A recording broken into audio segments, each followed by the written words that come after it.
How do people communicate nonverbally? That is today's question, and it will be answered toward the end. But meanwhile, thank you for tuning in today, and welcome to my channel. My name is Thomas, and I do educational videos. Most of the stuff that I cover is very academic topics, just, starting from the ground up, from elementary school, math and geometry.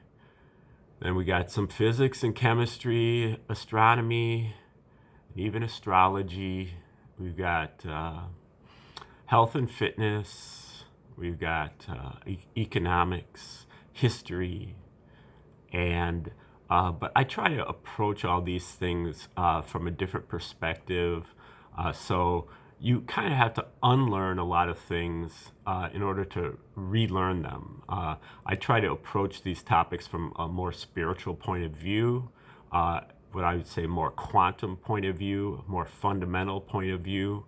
And I've studied over the last 25 years dozens of different heroes of mine who spent their whole life working on something, and they published their magnum opus and nobody ever read it, and it's fallen on the scrap heap of history. And they may not have completed everything. They may have run out of time. But what they contributed is valuable, and I'm trying to kind of resurrect their work along with propagating some of my own stuff, that I've injected into it. So that's basically what we're going to be getting later on in the videos on this channel. But for right now, we've been focused on the tree of life.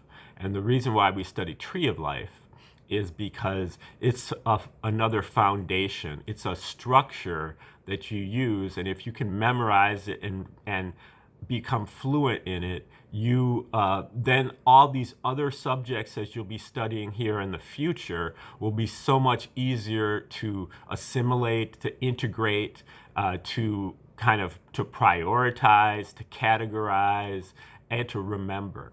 So we're using the tree of life as a foundation. The tree of life in itself is profound teaching, but in addition to all that, it is a way to basically make it much easier to learn large amounts of material once you get the tree, once you become fluent with it. So this is the tree right here. And you can see that it is a diagram with a bunch of circles and some lines connecting them in a certain configuration. The tree goes back to at least ancient Egypt, probably before, and it's been used over time by the ancient Hebrews and the early modern to modern Hebrews as well. Also, many occultists have picked up on it, and some Christian mystics as well. It's popular among Satanists, and it has a reputation of being evil as a result, but it is not. It is a technology like anything else. It's like a computer. It can be used for good, or it can be used for evil. A computer is not evil in and of itself. It depends on your intention when you use it. But also when you do, if you do learn how to use the computer or the tree of life, which has been called an ancient computer, you're able to defend yourself from the evil ones who are using it. If you really learn how to use a computer and to hack and so on, then all these things that the evil people are doing with the computer, you have a way of defending yourself. I only wish I knew how to operate a computer as well as I know how to operate this ancient computer. But right now I'm settling for the ancient computer, and hopefully we'll be able to teach it to you so you can use it as well. Okay, now the diagram has 10 different circles here that are numbered: 10, 9, 8, 7, 6, 5, 4, 3, 2, 1. And then there is an abyss right here, and then there is a 0 above the tree. The abyss is like an implied sphere. And so these 12 different components make up the tree, along with the 22 lines connecting it. Most people think of the tree as really being like a map of our consciousness. And that's more or less how I'm treating it here, a map of our faculties of consciousness. And so each one of these different circles or spheres is an aspect of our consciousness, or a faculty or ability of our consciousness. And we basically open them up. The creator creates from the top, and the world, involves, and then we are born down at the bottom, and we evolve back toward the creator. So we're starting here at 10, and this is really our survival. This is our instinct. That's our faculty of consciousness at 10, is our instinct, and this is really our ability to keep ourselves alive. This is fight or flight response, survival of the fittest, law of the jungle, kill or be killed.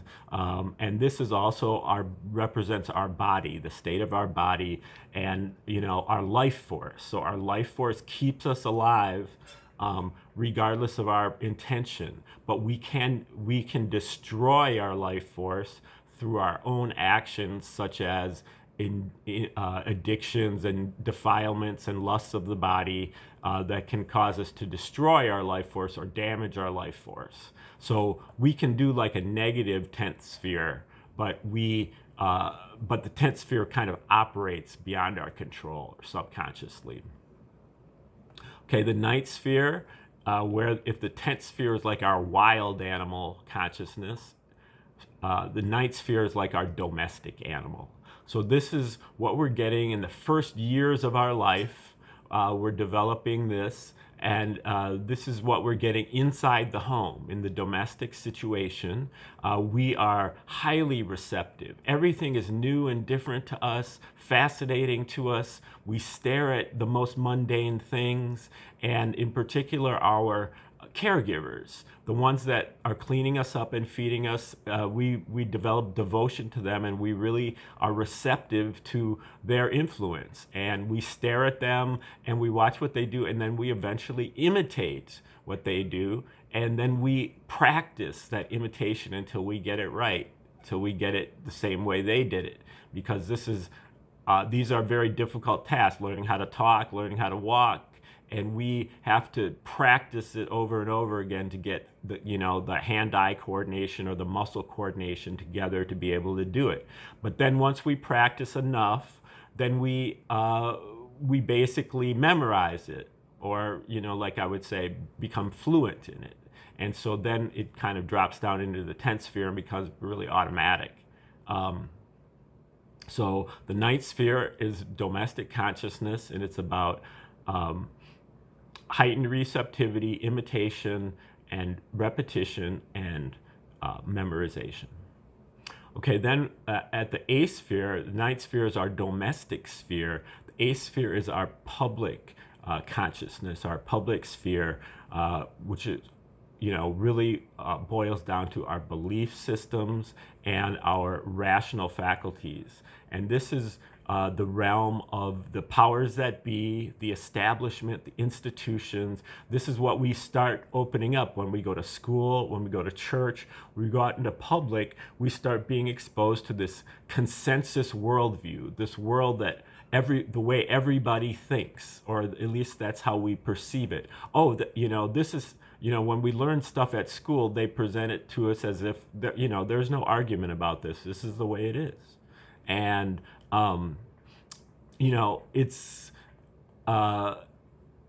it's often true what's being taught at school, but sometimes it's not. It depends on the powers that be. The powers that be that run the institutions, that possess all the resources, they will tell you the truth if it's convenient for them. But if it's inconvenient, then they will tell you a lie, or half-truth, or mistruth, partial truth, or something. And but the problem is, this is where all the resources are also located. And so we have a certain pressure to be able to fit in here and to get in here. And so when they tell us like a lie, and it conflicts directly with our own experience, in many cases we discard our own experiences and we accept the lie, because we have to get in here to get resources. So we end up perverting or twisting or inverting our sphere, our logical faculties, to accept this lie. So such a thing would be like rationalization, where we come up with excuses to justify the truth. Well, I know it looks like the emperor is not wearing any clothes, but everybody says he is wearing clothes, and so, I must not be seeing it right. Or you'll say, another fallacy is that just because something is normal, or just because everybody thinks that makes it true, which it doesn't. Just because something is normal doesn't mean that it's true. And so in order to kind of maintain your sphere, your logical faculties and your belief systems intact, you have to ride this fine line. You have to somehow give enough lip service to this sphere to be able to get in here, to get enough resources. But then you also have to be able to hold on to your rational faculties and your belief systems enough to keep moving on. So if you really invert or pervert your own logical faculties, then you will end up getting stuck in here. And that's just where they want you, because they have full control over this area and they have very little control over any of the other areas.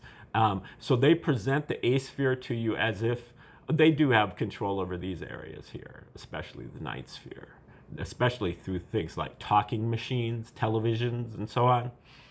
But they have pretty much full control of the institutions. And so they can kind of get you trapped in here if you don't kind of maintain your own beliefs and your own logical faculties, and recognize that this is just like the third faculty. You have 9 more faculties that you need to open up. This is not where you stop. This is not the final goal or the result as it's being presented. Okay, now, so if you can keep your rational faculties together and move over to the 7th sphere, you end up basically offering alternatives to the sphere. When if the sphere is about the real world, the 7th sphere is about the imaginary world. So you move over here and you imagine something better. How could this be better? You saw the problems. How could this be better? And how can I, create alternatives? So you use not only your imagination, but you've got your inspiration, other people maybe who have come before you, and you're able to kind of stand on their shoulders. You also have intuition, which is basically you are curious. You ask yourself, wow, how can I make this better? And you go inside and you get answers. Those answers are correct, but because that's an ability we have in the 7th sphere, really throughout this pillar. So, but and this is really right brain and this is left brain, or you can also say this is left hand and this is right hand. And so you have your intuition, but it has to be verified. You have to kind of get the answer and then test it out. And then you also have a creative spark. You also have a pleasure principle. So you can create things that are new and different, and also things that are pleasing to others. And so you put all those things together and you come up with your alternative. Your alternative, can be in the form of a painting or a song or an invention or some other intellectual property, an essay, but it also, in the grand scheme of things, it turns out to be your whole life becomes this creative alternative. Where the A sphere, they're saying, you want to be a doctor or a lawyer. At the seventh sphere, you're saying, I want to be the very, very best version of myself. The version of myself that contributes to a maximum degree to the world that I live in.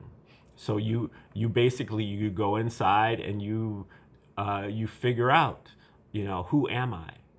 What are my strengths and weaknesses? What are my affinities? What is my situation, and how can I contribute in the best way? And that mission, that higher calling, that can propel you into the next sphere, which is the sixth sphere, which is where we have the free will faculty. This is our ability to tune into and recognize omens. I'm sorry. This is our free will. This is our ability to pay attention and to make decisions. So we find ourselves paying attention to the lower aspects of the tree, because attention is a vector. It has a direction and a magnitude. But we are mostly paying attention to our comfort zone, what we're accustomed to paying attention to. But we can use the other aspect of our free will, our ability to make decisions, to decide to turn our attention around and focus our attention on the higher aspects of the tree, those that really haven't been developed yet. So this requires courage, because now we're staring into the unknown. As opposed to the comfort zone, we're now into the unknown. And so that's a difficult thing. But if we can do that, that is the major step, milestone toward our spiritual evolution. And so then when we apply our attention on the fifth sphere, the next one, we get great results, because the fifth sphere is really our sense of justice, our sense of fairness and right and wrong, and otherwise known as karma. So this is cause and effect. Cause and effect. As you sow, so shall you reap. For every action, there's an equal and opposite reaction, and what comes around goes around. You can think of it as like a mirror right here that reflects our action reaction. And so karma judges us, or reflects our violence, our waste, and our violations. So if we are violating other people, we get violated back. If we're paying attention, though, we recognize this pattern, and we're like, well, I'm not getting the kind of results that I want. Am I a victim? Am I suffering from bad luck? Or is it because of the actions that I'm inputting as to get what I'm getting out? And so when we recognize that, by paying attention, we can actually clean up our own actions. And instead of karma being our punisher and our enemy, karma becomes our teacher. And then once we actually learn the lessons of karma and we stop creating karma, then karma becomes our protector, because we have immunity. Because if we don't create the karma, we're not going to get any karma back. Now, this whole formula is confounded a little bit because of past lives, and sometimes you have to live down your own past life karma before you have a fresh slate. And so that we can do that through self-sacrifice procedures, or disciplined self-sacrifice. Okay, now when we move over to the fourth sphere, the fifth sphere is really the enforcement of the natural law and order of things. The fourth sphere is the articulation of that law. So that law is articulated in things like cosmologies and ancient holy books. And we have to study, we pay attention to these things. We have to study, cosmology, study ancient holy books, but not just one of them. We need to study many of them. We need to study as many as we can and get like a comparative view. And then again, use our intuition, go inside and ask ourselves, how do I make sense of this? How do I sift all these things? and what makes sense to me, and according to my own experience as well. And so that is the process of syncretism, or really just synthesis, which is a fourth sphere kind of thing. So the fourth sphere is really the universal law, universal language, and universal love. And these are all, really represented in cosmologies and ancient holy books. And so if we pay attention to this, we can come up with kind of our own understanding of cosmology. Our own cosmology. Okay, then if we can put our attention here on the abyss. The abyss is really our psychic powers, and it sparks through omens or synchronicities, things that are uncanny or highly unlikely, that kind of buck probability, and that we notice that because it's, wow, that was really weird. And so that is a trigger for us to recognize the omen. And then so that's our psychic receptivity. The abyss is our psychic powers, psychic receptivity, and then the omen itself will have a plan of action also within it. And to be able to act upon the omen requires courage again, because we're staring into the unknown. We're jumping into the unknown, and so that is our psychic heat, our ability to act upon the omen. So psychic receptivity and psychic heat, triggered by omen. Okay, then above the tree, or at the top of the tree, we have 3, 2, and 1. These are our divine faculties within. And this one, 3 is omnipotence, 2 is omniscience, 1 is omnipresence. 3 has to do with really the fulfillment of our higher calling, the culmination of our higher calling after a whole life, dedicated to we're able to achieve our final our goals. And we do that through chanting and other forms of sound synchronization. Okay, then we go to the second sphere, omniscience, all-knowing or wisdom. This is our ability to solve problems. And we tap into this through sight and through inner sight, really being able to kind of shut our mind off, not solving problems with thinking, because that always creates unforeseen consequences, but to solve our problems with not thinking, where we calm our mind to the point that it becomes transparent, it's so calm, and we can see through the mind all the way to our deepest center. And then when we see that image, that is the solution to our problems.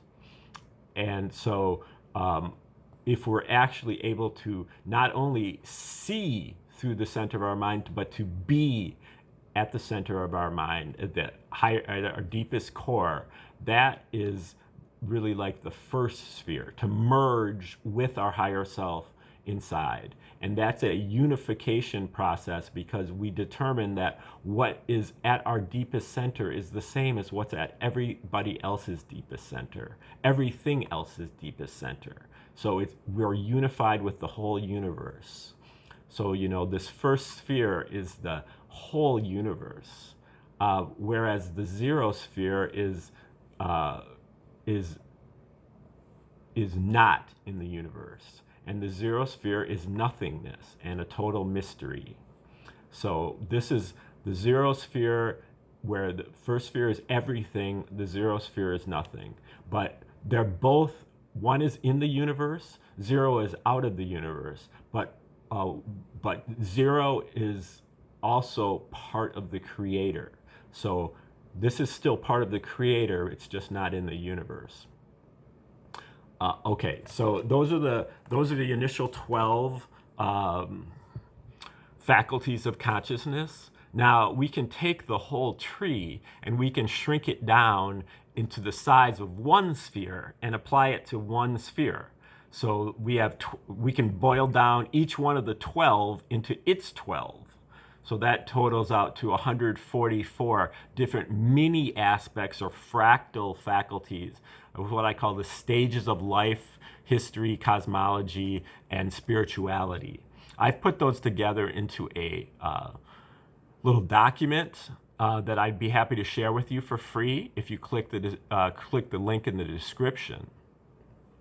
Now, out of those 144 different minor aspects, each day at the end of the video we cover one of the minor aspects. And today we're looking at number 77. How do people communicate nonverbally?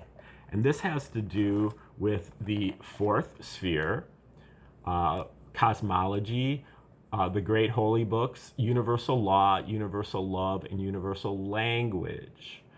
So this has to do with the universal language. And then it's also the sixth fractal within the fourth sphere. So it's right here in the middle of the fourth sphere. The sixth sphere has to do with free will. It has to do with paying attention, making decisions. That is the kind of the minor aspect of the major aspect, which is the cosmology. So that's how it goes. Number 77, stage number 77, is called nonverbal communication. It's about making precise connections with others through nonverbal communication. Concept communication, communicating through concepts. The means of communication is physical. That which is communicated, therefore understood, is metaphysical. Clicking with each other, feeling each other, meeting of the minds, being able to complete each other's sentences with the same effect. Magical communication between metaphysical control units, or Sector 3 units. We are able to tune into a hidden communication network that is nonverbal, preverbal. Telepathy is adjacency in time. Two people standing next to each other conversing, but they're standing next to each other in time, in 3D time, on the same wavelength, because time is measured in angle or direction. So people at the same angle, under the same angels or stars, at the same wavelength, can communicate through concepts.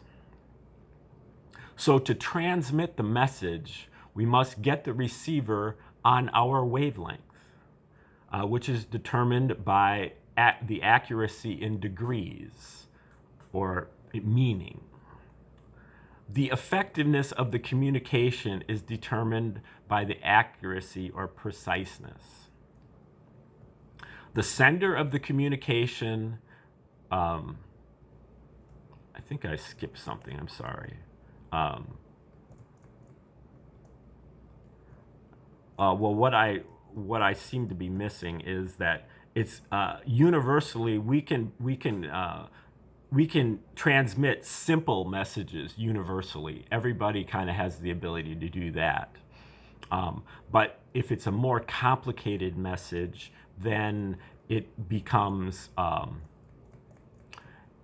you have to really kind of know what you're doing. You have to be skillful, or it could happen as a result of an emergency. So the sender of the communication tends to be in distress for complicated telepathy or concept communication. The sender of the communication tends to be in distress or danger, and that may bring upon the articulation.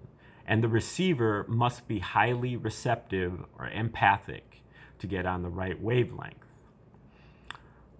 Telepathy or concept communication is the next stage in our development. We once had this skill as a species.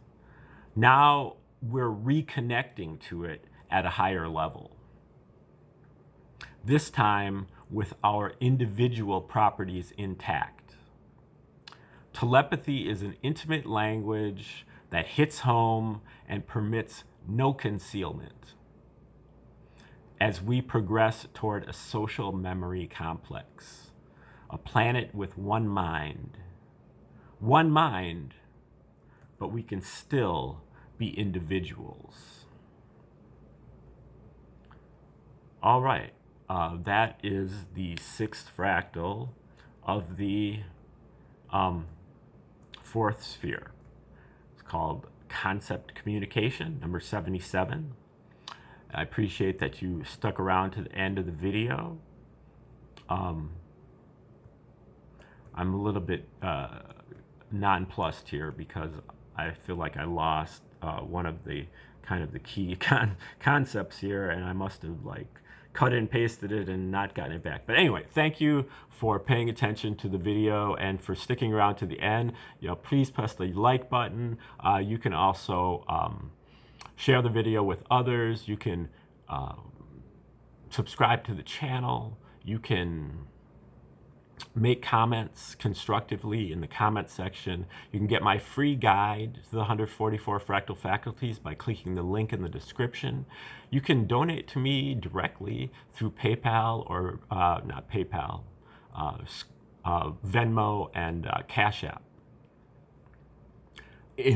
listed in the description. And I do a video like this every day.